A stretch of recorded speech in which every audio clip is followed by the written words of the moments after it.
අද නම් මම අපේ කාන්තාවන්ට ගොඩාක් වටින රෙසිපි එකක් තමයි අරගෙන ආවේ. මේක ඉතින් අපේ කාන්තාවන්ට ස්වයං රැකියාවක් සඳහාත් ගොඩක් සුදුසුයි. ඒ වගේම රැකියාවට යන කෙනෙක්ට මාසෙකට සැරයක් ටිකක් වැඩිපුර හදලා තියාගත්තොත් මාසෙම බත් මුලට බැඳගෙන යන්නත් පුළුවන්. ඒ වගේම ගෙදර විශේෂ කෑම වේලක් එහෙම දෙනවනම් මේක හරිම පංකාදුයි. ඉතින් රසම රස ඉතාමත් රසවත් චිලි පේස්ට් එකක් හදාගන්නේ කොහොමද කියලා මම අද ඔයාලට කියලා දෙනවා.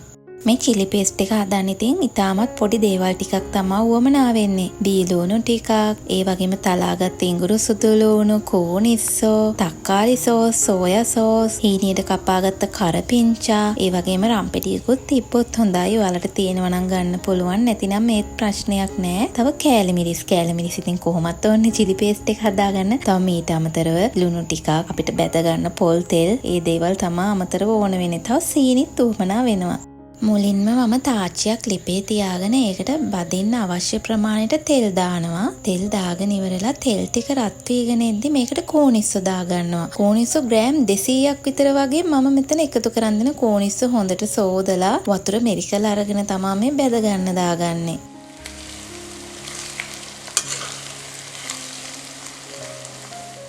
කෝනිස්සෝ ටික යන්තම් රන්වන් පාට වෙනකම් බැදීගෙන එද්දී මම ඊළඟට එකතු කරනවා තලාගත්ත ඉඟුරු සුදු ලුණු. ඉඟුරු සාමාන්‍යයෙන් කෑල්ලක් දෙකක් විතර තලාගෙන තියෙනවා. මේ බෙහෙත් ඉඟුරු අරන් තියෙන්නේ ඒවනම් ලොකු ප්‍රමාණයක් අවශ්‍ය වෙන්නේ නැහැ. ඒ වුණාට අර ලොකු ඉඟුරු එක ගන්නවා නම් ටිකක් වැඩිපුර ගත්තට කමක් නැහැ. සුදු ලුණු ගෙඩි 3ක් විතර මම මෙතන තලලා අරගෙන තියෙනවා. පොත්තත් එක්කම තමයි තලලා ගත්තේ. එතකොට චිලි පේස්ට් එක ඇත්තටම ගොඩාක් රසයි. ඉඟුරු සුදු ලුණු ටිකත් බැදගත්තට පස්සේ ඊළඟට එකතු කරනවා මම බීලුණු. බීලුණු සාමාන්‍ය ටිකක් ලොකු ගෙඩි 2ක් විතර කපලා අරගෙන තියෙනවා. දැන් බීලුණු කෑලි ටිකත් මෙතනට එකතු කරගන්නවා. මම මේව බැදගද්දී කෝනිස්සෝ ටිකක් දෙපැත්තට කරලා මැදට තෙල් ටික එන්න ඇරලා තමයි මේ ටික දාලා කලවම් කරන්නේ. ඉඟුරු සුදු ලුණුත් ඒ විදිහට බැදගත්තේ. යාන්තම් බැදුනට පස්සේ ඔක්කොමත් එක්ක කලවම් කරලම බැදගන්න පුළුවන්.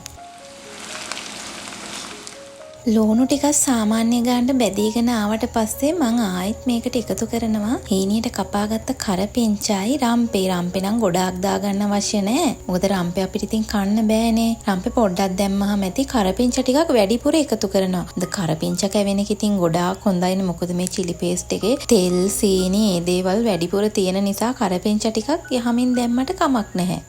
ඒ ටිකක් දාලා කලවම් කරලා ඉවර වෙලා ඊළඟට මම සීනි ග්‍රෑම් 100ක් 150ක් අතර විතර වගේ එකතු කරනවා. පැණි රස වැඩි කැමති නැත්නම් සීනි අඩු ප්‍රමාණයක් එකතු කරගන්න. මීටත් වැඩිය පැණි රස අවශ්‍ය නම් ඔයාලා බලලා සීනි ටිකක් වැඩිපුර දාගන්න.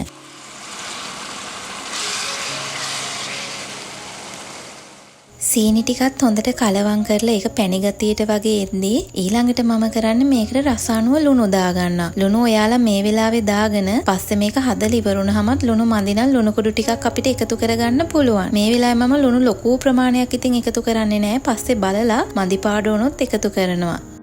දැන් ලිප චුට්ටක් අඩු කරලා කෑලි මිරිස් එකතු කරගන්න තමයි මේ හදන්නේ. කෑලි මිරිස් ග්‍රෑම් 350ක් 400ක් විතර වගේ මම නම් එකතු කරගත්තා. කෑලි මිරිස් ටිකක් අඩු කරලා දාගන්නත් පුළුවන්, වැඩියෙන් එකතු කරන්නත් පුළුවන්. නමුත් මම නම් මේ වගේ ප්‍රමාණයක් තමයි එකතු කරගන්නේ. එතකොට මේක ඉතින් ගොඩාක් රසට තියෙනවා. අර ලුණු, සුදු ලුණු, ඉඟුරු ප්‍රමාණෙත් එක්ක මේ වගේ ප්‍රමාණයක් එකතු කරගත්තාම හොඳටම ඇති. චිලි පේස්ට් එක හොඳට කලවම් කරලා ඉවරුනාට පස්සේ මම දැන් එකතු කරනවා මේකට සෝයා සෝස් කෝප්ප භාගයක් විතර.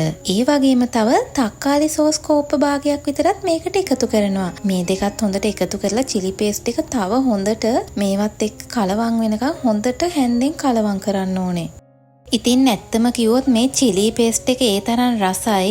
ඔයාලා මේක හදලම බලන්නකෝ ඉතින්. දැන් මේ ටික හොඳට කලවම් කරගත්තට පස්සේ ලිපාපි ඕෆ් කරගන්න ඕනේ. නැත්තම් කෑලි මිරිස් ටික ගොඩාක් කර වෙලා කළු වෙන්න බලනවනේ. මේ වෙලාවෙදි ඉතින් මම ලිප ඕෆ් කරනවා. මොකද දැන් චිලි පේස්ට් එක අපි හදලා ඉවරයි. මේ චිලි පේස්ට් එක ඇත්තටම ගොඩක්ම රසයි. ඔයාලා ඉතින් try කරලා බලන්න. මේක ටිකක් dry ගතියට වගේ එන්නේ නේ. අපි සෝස් එහෙම දාන්න නිසා මේක චුට්ටක් හොඳට ඇලිලා ඒ විදියට ආවහම තමයි චිලි පේස්ට් එක ගොඩාක් රසට තියෙන්නේ. ඉතින් මේ ක්‍රමයට ඔයාලා මීට කලින් try කරලා නැත්තම් මේක අනිවාර්යෙන් හදලා බලන්නකෝ. මගේ කලින් හදපු රෙසිපි එකකුත් තියෙනවා. ඉතින් ඒකත් ඔයාලට ඕන නම් බලන්න පුළුවන්. ඒකට තක්කාලි සෝස් එහෙම පාවිච්චි කරන්නේ නැතුව තමයි චිලි පේස්ට් එක හදන්නේ. මේක ඇත්තටම ගොඩාක් රසයි. අර ඇලෙන ගතියකට වගේ තියෙනවා. ඉතින් ගොඩාක්ම රස රෙසිපි එකක් මේක. ඔයාලා අනිවාර්යයෙන්ම මේක පොඩ්ඩක් හරි ගෙදර හදලා බලන්නකෝ මේකේ රස වෙනස. ඉතින් මේ වගේම තවත් ලේසි පහසු රසවත් රෙසිපි එකකින් මං ආයෙත් ඔයාලා හම්බෙන්න එනකන් සතුටින් පරිස්සමින් ඉන්න.